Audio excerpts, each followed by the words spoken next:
నేను నమ్ముకును నా దేవుడని నేను యెహోవాను గూర్చి చెప్పుచున్నాను. వేటకాని ఉరిలో నుండి ఆయన నిన్ను విడిపించును.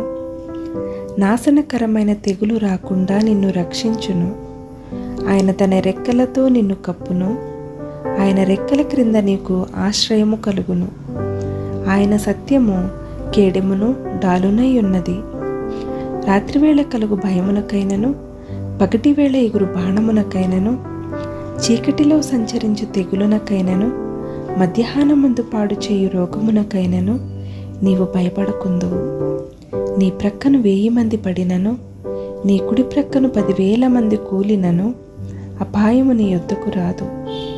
నీవు కన్నులారా చూచుచుండగా భక్తిహీనులకు ప్రతిఫలము కలుగును. యెహోవా నీవే నా ఆశ్రయమని నీవు మహోన్నతుడైన దేవుని నీకు నివాస స్థలముగా చేసుకుని